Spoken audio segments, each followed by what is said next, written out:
Assalamualaikum warahmatullahi wabarakatuh. Kita lanjut lagi, kita bahas LRA sama LO-nya. Oke, kita susun laporan keuangannya gimana sih. Nah, jadi di sini tadi udah jurnal ya. Kalau misalnya ada yang nggak paham, PC aja. Ayo, kita bahas yuk laporan keuangannya. Nah, kita pertama ke LO dulu. Nah, LO ini laporan operasional ya kan, laporan operasional. Nah, ini LO ini ya kan, dia itu biasanya tuh ada di buku aktual kan, yang masuk ke dalam LO itu. Nah, ini tinggal kita isi aja sih sebenarnya sih. Tinggal isi-isi tok. Intinya formatnya kurang lebih gini lah. Adalah formatnya lagi PPT juga. Nah, yaudah, jadi kita isi aja nih. Ya kan, pertama ini kegiatan operasional nih, pendapatannya. Pendapatannya itu berapa? Dari ada di sini dari PNBP nih. Terus nih, ini bagian pendapatan dari PNBP nih berapa pendapatannya. Ya kan, karena dia bukan itu kan, bukan satker penerima apa ya? Satker yang target pendapatan itu pajak ya, maka di sini tuh pendapatan negara bukan pajak aja ya kan adanya. Nah, tinggal ditulis aja nih, dicari yang pendapatan PNBP-nya itu karena di sini nggak ada PNBP ya kan, di akun biasanya di akun sini sih, cari aja yang berbau sama pendapatan PNBP ada nggak.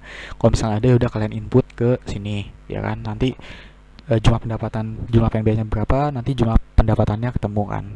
Nah, terus selanjutnya di bagian beban. Nah, di sini ada banyak nih, ada beban pegawai, beban persediaan. Nanti tinggal kalian tambah-tambahin aja. Kalau misalnya kurang atau lebih gitu, ya tinggal dikurangin. Kalau misalnya kurang tinggal ditambahin, kalau misalnya lebih ya tinggal dikurangin gitu. Nah, tadi kita tuh yang pertama tuh ada beban ini nih, ada beban persediaan sebesar 12 juta. Coba kita lihat di sini. Beban persediaan sebesar 12 juta itu DLO kan. Kita cek di bagian aktualnya aja. Biasanya soalnya di aktual gitu loh. Beban itu kan udah pasti di aktual kan, bukan di kas kan bukunya. Tadi ada apa? Tadi kita pengen cari apa sih? Beban barang dan jasa kan? Salah saya. Beban persediaan. Nah, kita cari beban persediaan. Ada nggak beban persediaan di sini? Tadi tuh nilainya sebesar 12 juta. Nih, ada beban persediaan kan? Beban persediaan senilai berapa? 12 juta. Ada lagi nggak beban persediaan? Gak ada kan? Ya udah, kalau nggak ada ya udah kita tulis itu aja tadi. Sebesar 12 juta. Nah, terus selanjutnya beban barang dan jasa. Nih, kita cari nih beban barang dan jasa. Ada nggak di sini? Beban barang dan jasa.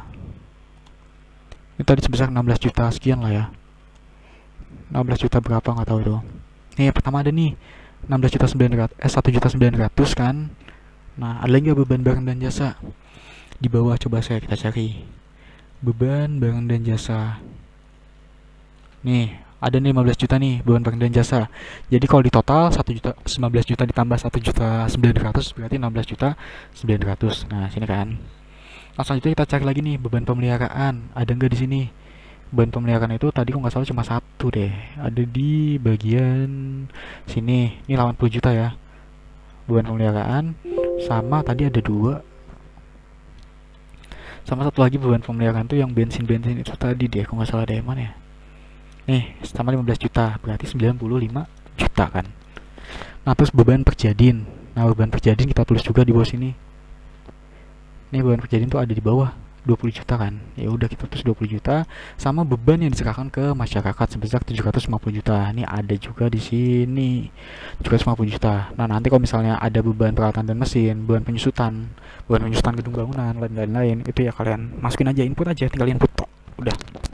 Nah, terus jumlah bebannya ini 893 juta, berarti ya ini karena dia nggak ada pendapatan sama sekali, maka dari itu semuanya ini ya kan, ini kan belanja kan, beban ini kan ibaratnya kayak belanja lah, ibaratnya ya beban ya beban. Nah, jadi karena tadi dia nggak ada pendapatan sama sekali, terus ada bebannya tuh yang sebanyak itu, maka 0 dikurangi sama jumlah bebannya. Buat surplus atau defisitnya itu berarti itu tadi jumlah pendapatan dikurangi sama jumlah bebannya, maka di sini minus 893.900, artinya defisit sebesar 893.900. Nanti kegiatan non operasionalnya 893.900, dan ini surplus atau defisit. Kalau minus berarti defisit, kalau plus berarti di sini surplus. Udah gitu aja buat LO. Nah, terus buat LRA-nya, laporan realisasi anggarannya, di sini tinggal isi aja sih. Ini anggarannya anggaran tahun, misalnya kayak tahun 2020 ya, anggap ya. 10 terus realisasi 2020-nya berapa gitu. Nah, jadi yang dianggarkan ini tuh yang ada di jurnal anggaran itu tadi loh, yang di awal-awal itu tadi.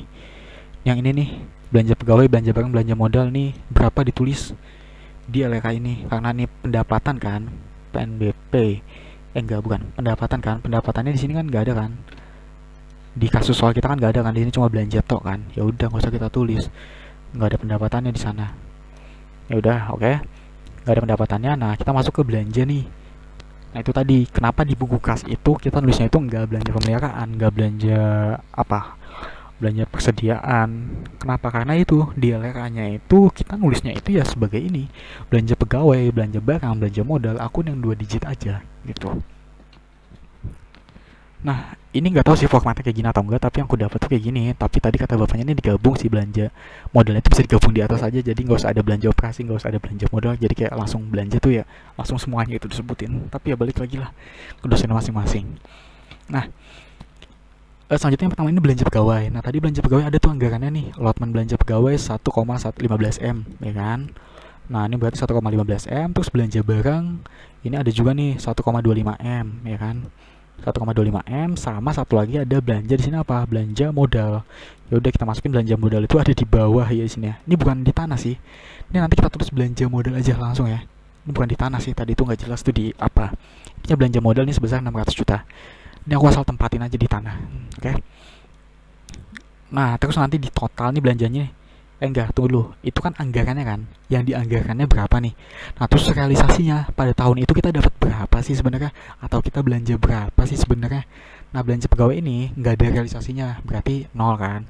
Nah, belanja barang ini, nah banyak tuh belanja barang tuh. Kita lihat di sisi buku besar kasnya nih. Cari yang belanja barang tuh. Jangan belanja barang nih. Terus ada belanja barang lagi, ada belanja barang lagi. Nah, sampai bawah lah intinya, cari sendiri. Nanti dijumlahin dapatlah segini, 953.900. Nah, di kolom paling kanan di sini ada persentase. Persentase realisasinya itu berapa persen sih? Nah, cara ngitungnya itu dibagi dikali 100. Oke. Nah, berarti 953 ini ya, realisasinya berapa dibagi sama anggarannya itu berapa. Jadi 953.900 dibagi sama 1,25 M, nanti dapat realisasinya dikali 100, nanti dapat realisasinya sebesar 76,31%. Oke, that's it. Nah, udah kan segitu kan. Nah, terus di akhir nih, di total jumlah belanjanya, di total jumlah realisasinya berapa. Nah, terus dihitung lagi nih realisasinya, persentasenya berapa persen sih. Sama dari realisasi total dibagi sama anggaran totalnya 3 juta, ya kan. 953.900 dibagi sama 3 miliar. Jadi nanti dapat realisasi belanjanya itu sebesar 31,8%. Udah segitu dulu. Sekian, wassalamualaikum warahmatullahi wabarakatuh.